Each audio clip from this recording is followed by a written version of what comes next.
ಇವತ್ತು ಸದನದಲ್ಲಿ Congress versus BJP ಜಟಾಪಟಿ ಬಹಳ ಜೋರಾಗಿ ನಡೆದಿದೆ. ಇದರಲ್ಲೂ ಪ್ರಮುಖವಾಗಿ ಕಾಂಗ್ರೆಸ್ನ ಭ್ರಷ್ಟಾಚಾರವನ್ನ ಆರ್ ಅಶೋಕ್ ಅವರು ಪಾಯಿಂಟ್ ಟು ಪಾಯಿಂಟ್ ಕ್ವೆಶ್ಚನ್ ಮಾಡಿದ್ದಾರೆ.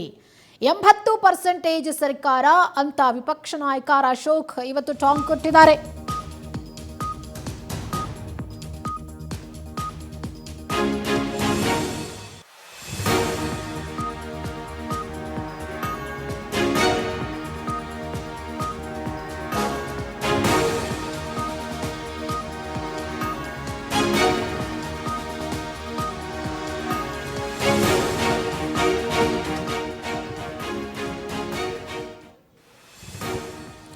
ಇದು 80% ಸರ್ಕಾರ ಅಂತ ವಿಪಕ್ಷ ನಾಯಕ ಆರ್ ಅಶೋಕ್ ವ್ಯಂಗ್ಯವಾಡಿದ್ದಾರೆ. ಗುತ್ತಿಗೆದಾರರ ಬಾಕಿ ಆರೋಪದ ಬಗ್ಗೆ ವಿಧಾನಸಭೆಯಲ್ಲಿ ಪ್ರಸ್ತಾಪಿಸಿದ್ದಾರೆ. ವಿಧಾನಸಭೆ ವಿರೋಧ ಪಕ್ಷದ ನಾಯಕ ಆರ್ ಅಶೋಕ್, ಈ ಸರ್ಕಾರ ಗುತ್ತಿಗೆದಾರರಿಗೆ ಬಾಕಿ ಕೊಡದೆ ಉಳಿಸಿಕೊಂಡಿದೆ. ಗುತ್ತಿಗೆದಾರರು ಸರ್ಕಾರದ ವಿರುದ್ಧ ಕಮಿಷನ್ ಆರೋಪ ಮಾಡಿದ್ದಾರೆ. ಗುತ್ತಿಗೆದಾರರ ಆರೋಪ ಸುಳ್ಳ ನಿಜವಾ ಅನ್ನೋದಕ್ಕೆ ಉತ್ತರ ಕೊಡಿ ಅಂತ ಹೇಳಿ ಪ್ರಶ್ನೆ ಮಾಡಿದ್ದಾರೆ. ಇದು 80% ಸರ್ಕಾರ, ಆಡು ಮುಟ್ಟದ ಸೊಪ್ಪಿಲ್ಲ, ಲೂಟಿ ಹೊಡೆಯದ ಇಲಾಖೆ ಇಲ್ಲ ಅಂತ ಹೇಳಿ ಆರ್ ಅಶೋಕ್ ಕಾಂಗ್ರೆಸ್ ಅನ್ನ ಕುಟುಕಿದ್ದಾರೆ. ಕಾಂಗ್ರೆಸ್ನಲ್ಲಿ ಮೊದಲು 40% ಭ್ರಷ್ಟಾಚಾರ ನಡೀತಾ ಇತ್ತು, ಈಗ 80% ಭ್ರಷ್ಟಾಚಾರ ನಡೀತಾ ಇದೆ. ಮೆನ್ಷನ್ ಮಾಡಿದ್ದಾರೆ 80% ಭ್ರಷ್ಟಾಚಾರ ನಡೀತಾ ಇದೆ ಕಾಂಗ್ರೆಸ್ ಸರ್ಕಾರದಲ್ಲಿ ಅಂತ ಹೇಳಿ. ನೋಡಿ, ನಾವು ಅಷ್ಟೊಂದು ಯೋಜನೆಗಳನ್ನ ಕೊಟ್ಟಿದ್ದೇವೆ. ಗುತ್ತಿಗೆದಾರರ ಬಾಕಿ ಆರೋಪದ ಬಗ್ಗೆ ವಿಧಾನಸಭೆಯಲ್ಲಿ ಪ್ರಸ್ತಾಪಿಸಿದ್ದಾರೆ ಆರ್ ಅಶೋಕ್. ವಿಧಾನಸಭೆ ವಿರೋಧ ಪಕ್ಷದ ನಾಯಕ ಆರ್ ಅಶೋಕ್, ಗುತ್ತಿಗೆದಾರರಿಗೆ ಬಾಕಿ ಕೊಡದೆ ಕಾಂಗ್ರೆಸ್ ಸರ್ಕಾರ ಉಳಿಸಿಕೊಂಡಿದೆ. ಗುತ್ತಿಗೆದಾರರು ಕಾಂಗ್ರೆಸ್ ಸರ್ಕಾರದ ವಿರುದ್ಧ ಕಮಿಷನ್ ಆರೋಪ ಮಾಡಿದ್ದಾರೆ. ಹಾಗಿದ್ರೆ ಗುತ್ತಿಗೆದಾರರ ಆರೋಪ ಸುಳ್ಳ ನಿಜವಾ ಅಂತ ಉತ್ತರ ಕೊಡಿ ಅಂತ ಕಲಾಪದಲ್ಲಿ ಪ್ರಶ್ನೆ ಮಾಡಿದ್ದಾರೆ ಅಶೋಕ್.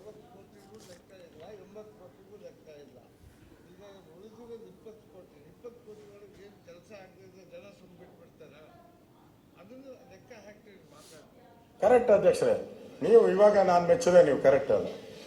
ಅವ್ನು ನಂಗೆ ಹೇಳೋದಲ್ಲ, ಅವ್ರ ಮೇಲೆ ಯಾಕೆ ಈ 40% ಕಮಿಷನ್ ಆ ವಿಚಾರವಾಗಿ ಮಾತಾಡ್ತಾ ಹೇಳಿದ್ರು. ನಾವು ಯಾವುದೇ ತೆರಿಗೆಗಳನ್ನು ಹಾಕಲ್ಲ. ಲಂಚದ ಹಣ ಏನು ಹೋಗ್ತಾ ಇದೆ ಅದನ್ನ ಶೇಖರಣೆ ಮಾಡಿ ರಾಜ್ಯದ ಜನತೆಗೆ ಒಳ್ಳೇದು ಮಾಡ್ತೀನಿ ಅಂತ. ಎಷ್ಟು ಹಾಕಿದ್ದಾರೆ ಅಧ್ಯಕ್ಷರೇ? 56,000 ಕೋಟಿ. ನಾನು ಲೆಕ್ಕ ಮಾಡಿದ್ದೀನಿ, 56,000 ಕೋಟಿ ಟ್ಯಾಕ್ಸ್ ಹಾಕಿರೋದು. ಆಮೇಲೆ ನಮ್ಮದು 40% ಅಂದ್ರಿ. ನಮ್ಮನ್ನ 40% ಅಂದ್ರೆ 4 ಲಕ್ಷ ಬಡ್ಜೆಟ್ ಅಲ್ಲಿ 40% ಅಂದ್ರೆ 1,60,000 ಕೋಟಿ. ಇವೆರಡು ಸೇರಿಸಿದ್ರೆ 2,500 ಲಕ್ಷ ಕೋಟಿ. ಎಲ್ಲೋಯ್ತು? ಇಷ್ಟು ಹಣ ಎಲ್ಲೋಯ್ತು? ಇರ್ಬೇಕಲ್ಲ. ಈಗ ಅದು ಉಳಿಬೇಕು, ಇವ್ರ ಪ್ರಕಾರ ಈ ಟ್ಯಾಕ್ಸ್ ಹಾಕಿದ್ದು ಉಳಿಬೇಕು. ಈ ಹಣ ಯಾರ ಜಾಬ್ ಹೋಗ್ತಾ ಇದೆ? ನಮ್ಮ ಪ್ರಶ್ನೆ. ಅದು 40 ಕೋಟಿ 80 ಕೋಟಿ ಇವೆಲ್ಲ ಊಹಾಪೋಹಗಳು. ಎಲ್ಲಿ ಲೆಕ್ಕ? ಈಗ 40 ಕೋಟಿಗೂ ಲೆಕ್ಕ ಇಲ್ಲ, 80 ಕೋಟಿಗೂ ಲೆಕ್ಕ ಇಲ್ಲ. ಈಗ ಉಳಿದಿರೋದು 20 ಕೋಟಿ. 20 ಕೋಟಿ ಒಳಗೆ ಏನು ಕೆಲಸ ಆಗದಿದ್ರೆ ಜನ ಬಿಟ್ಬಿಡ್ತಾರ? ಅದನ್ನು ಲೆಕ್ಕ ಹಾಕಿ ಮಾತಾಡ್ರಿ. ಕರೆಕ್ಟ್ ಅಧ್ಯಕ್ಷರೇ, ನೀವು ಇವಾಗ ನಾನು ಮೆಚ್ಚಿದೆ, ನೀವು ಕರೆಕ್ಟ್ ಅಲ್ಲ. ಅವ್ನು ನಂಗೆ ಹೇಳೋದಲ್ಲ, ಅವ್ರ ಮೇಲೆ ಯಾಕೆ ಅಧ್ಯಕ್ಷರ ಕೇಸ್ ಹಾಕಿಲ್ಲ ನೀವು? ಇಷ್ಟೊಂದು ದೊಡ್ಡ ಸರ್ಕಾರ, ಪೊಲೀಸ್ ಅವರೆಲ್ಲ ನಿಮ್ ಕೈಯಲ್ಲೇ ಇದ್ದಾರೆ, IAS ಅವರೆಲ್ಲ ನಿಮ್ ಕೈ, ಅವ್ರನ್ನ ಯಾಕೆ ಕೇಸ್ ಹಾಕಿಲ್ಲ ಅವ್ರ ಮೇಲೆ? ಪತ್ರಿಕಾ ಪ್ರೆಸ್ ಮೀಟ್ ಮಾಡಿ ಅಫಿಷಿಯಲ್ ಲೆಟರ್ ಬರೆದಿದ್ದಾರೆ, ಮುಖ್ಯಮಂತ್ರಿಗೆ ಬರೆದಿದ್ದಾರೆ. ಯಾಕೆ ಕ್ರಮ ಆಗಿಲ್ಲ ಅವ್ರ ಮೇಲೆ? ಹಿಡಿದು ಹೊರಗಾಕಿ. ನೀವ್ ಹೇಳಿದ್ರಲ್ಲ 80% ಹೆಂಗ್ ಸಾರ್ ಕೊಡಕ್ ಆದತೆ ಅಂತ. ಬರ್ದವ್ರಲ್ಲ, ಆಕ್ಷನ್ ಬರೀರಿ. ಅದು ಕಾಗದ ರೂಪಕ್ಕೆ ಬರ್ಬೇಕಲ್ಲ. ಕಾಗದ ರೂಪಲ್ಲೇ ಕೊಟ್ಟಿರೋದು. ಅದು ಹೇಳ್ತಾರೆ, ಸುಮ್ಮನೆ ಹೇಳ್ತಾರ. ನಮ್ಮೇಲೆ 40% ಅಂದಾಗ ಸುಮ್ಮನೆ ಹೆಂಗ್ ಅಂದ್ಬಿಟ್ರೆ ಅವಾಗೆಲ್ಲ ಡಬಡ ಬಡ ಅಂತ ಡಂಗುರ ಹೊಡೆದ್ರೆ ಎಲ್ಲ ಜನ ಬಿಡ್ತಾರೇನ್ರಿ? 80% 40% ಅಂದ್ರೆ ಸುಮ್ಮನೆ ಬಿಟ್ಬಿಡ್ತಾರ? 20% ಕೆಲಸ ಮಾಡಿದ್ರೆ ಜನ ಬಿಡ್ತಾರ? ಲೆಕ್ಕ ಹಾಕ್ಬೇಕಲ್ಲ. ಹಂಗಾರೆ 80% ಇಲ್ಲ ಅಂತೀರಾ?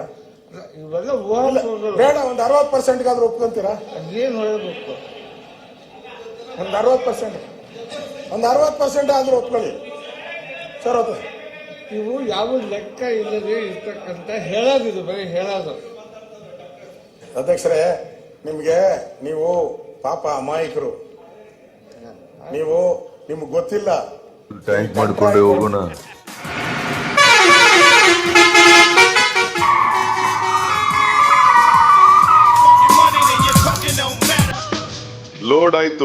ಲೋಡ್ ಆಯ್ತು, ಬೇಗ ಮೈಸೂರು ಕಡೆ ತಿರುಗಿಸಿ.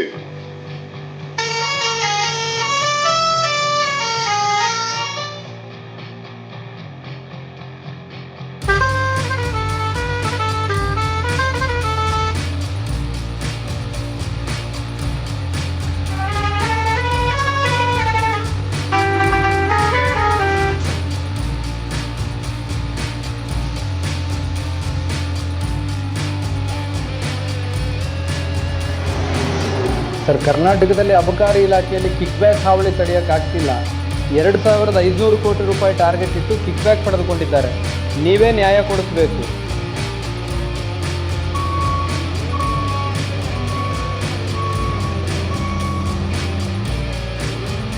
ನಮಸ್ತೆ ರಾಹುಲ್ ಜಿ, ಒಪ್ಪಿಸ್ಕೋಬೇಕು. ಸರ್, ನಾವು ಕಂಪ್ಲೇಂಟ್ ಕೊಡೋಕೆ ಬರೋದ್ರೊಳಗೆ ಆ ಭ್ರಷ್ಟಾಚಾರದ ಹಣವೇ ನಿಮ್ಮ ಮನೆ ಬಾಗಿಲಿಗೆ ಬಂದು ನಿಂತಿದೆಯಲ್ಲ ಸರ್. ಸಾಹೇಬ್ರೆ, ಗಾಡಿ ಸ್ಟಾರ್ಟ್ ಮಾಡಿ, ಕಲೆಕ್ಷನ್ ಟೈಮ್ ಆಯ್ತು. ಹೂ ಕಣಯ್ಯ, ಫುಲ್ ಟ್ಯಾಂಕ್ ಮಾಡ್ಕೊಂಡೆ ಹೋಗೋಣ.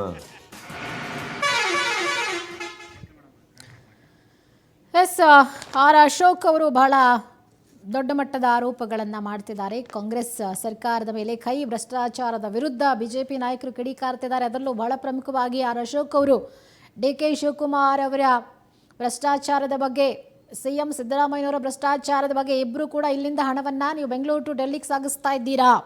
ಗುತ್ತಿಗೆದಾರರು ಸರ್ಕಾರದ ವಿರುದ್ಧ ಕಮಿಷನ್ ಆರೋಪ ಮಾಡಿದ್ದಾರೆ. ನೀವು ಅವರಿಗೂ ಕೂಡ ನ್ಯಾಯ ಕೊಟ್ಟಿಲ್ಲ.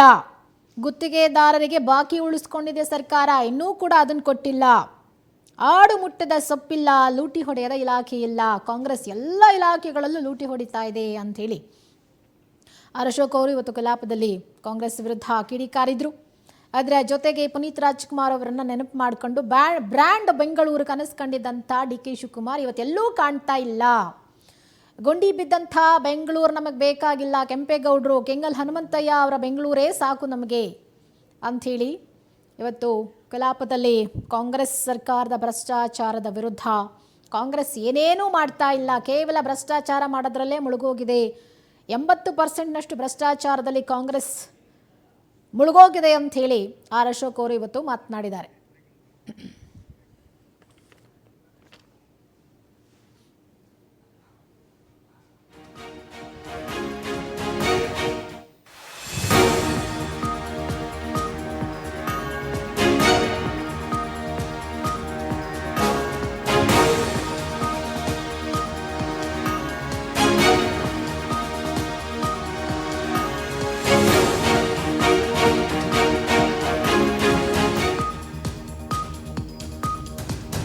ಹಲವು ಯೋಜನೆಗಳಿಗೆ ಗಾಂಧಿ ಕುಟುಂಬದ ಹೆಸರಿಟ್ಟಂಥ ಲಿಸ್ಟ್ ಅನ್ನ ಇವತ್ತು ಆರ್ ಅಶೋಕ್ ರಿಲೀಸ್ ಮಾಡಿದ್ದಾರೆ.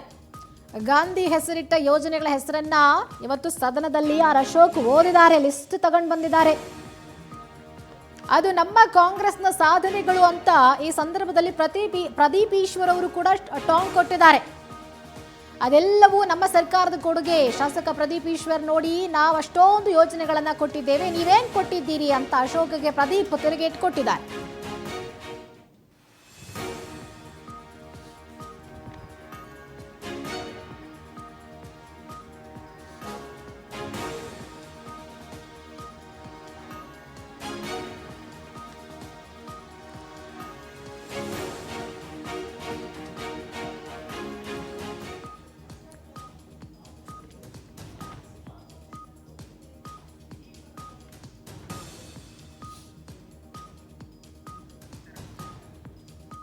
ಇವತ್ತು ಆರ್ ಅಶೋಕ್ ಅವರು ಒಂದು ಕಡೆ ಅಬ್ಬರಿಸಿದ್ರೆ, ಮತ್ತೊಂದು ಕಡೆ ಅದಕ್ಕೆ ಪ್ರತಿಯಾಗಿ ಪ್ರದೀಪ್ ಈಶ್ವರ್ ಅವರು ಕೂಡ ತಿರುಗೇಟ್ ಕೊಟ್ಟಿದ್ದಾರೆ. ಹಲವು ಯೋಜನೆಗಳಿಗೆ ಗಾಂಧಿ ಕುಟುಂಬದ ಹೆಸರನ್ನ ಕಾಂಗ್ರೆಸ್ನವರು ಇಟ್ಟಿದ್ದಾರೆ ಅಂತ ಒಂದು ಲಿಸ್ಟ್ ಅನ್ನ ರಿಲೀಸ್ ಮಾಡಿದ್ರು ಆರ್ ಅಶೋಕ್ ಅವರು.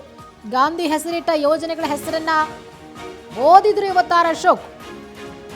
ಅದು ನಮ್ಮ ಕಾಂಗ್ರೆಸ್ ಸಾಧನೆಗಳು ಅಂತ ಪ್ರದೀಪ್ ಈಶ್ವರ್ ಟಾಂಗ್ ಕೊಟ್ರು. ಅದೆಲ್ಲವೂ ನಮ್ಮ ಸರ್ಕಾರದ ಕೊಡುಗೆ ಅಂತ ಶಾಸಕ ಪ್ರದೀಪ್ ಈಶ್ವರ್ ಹೇಳಿದ್ರು. ನೋಡಿ, ನಾವು ಅಷ್ಟೊಂದು ಯೋಜನೆಗಳನ್ನು ಕೊಟ್ಟಿದ್ದೀವಿ, ನೀವೇನು ಕೊಟ್ಟಿದ್ದೀರಾ ಅಂಥೇಳಿ ಅಶೋಕ್ ಅಶೋಕ್ ಅವರಿಗೆ ಪ್ರದೀಪ್ ಈಶ್ವರ್ ಟಿಕೆಟ್ ಕೊಟ್ಟಿದ್ದಾರೆ.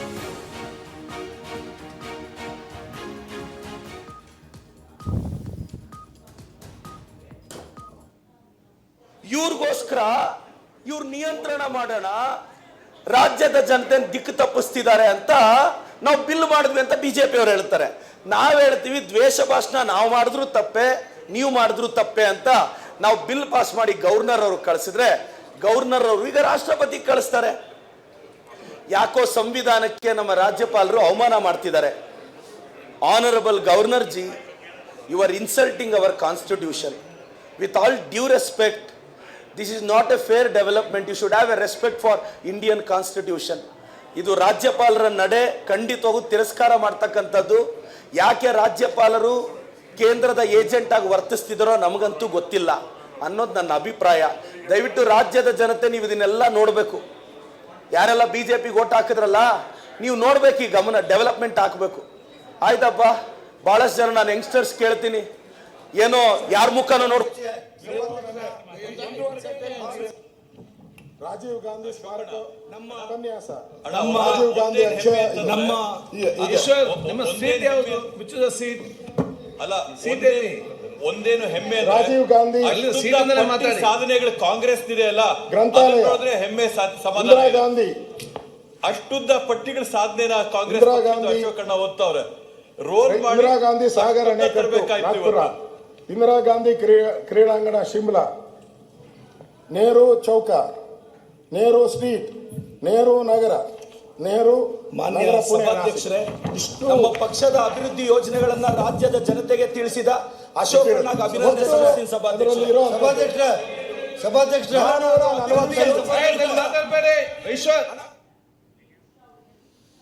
ಇದೇ ಹೊತ್ತಿನ ವಿಶೇಷ. ಮತ್ತಷ್ಟು ಅಪ್ಡೇಟ್ ಸುದ್ದಿಗಳಿಗಾಗಿ ನೋಡ್ತಾ ಇರಿ ಸ್ಪೀಡ್ ನ್ಯೂಸ್ ಕನ್ನಡ. ಸುದ್ದಿ ನಿಮ್ಮದು, ವೇಗ ನಮ್ಮದು.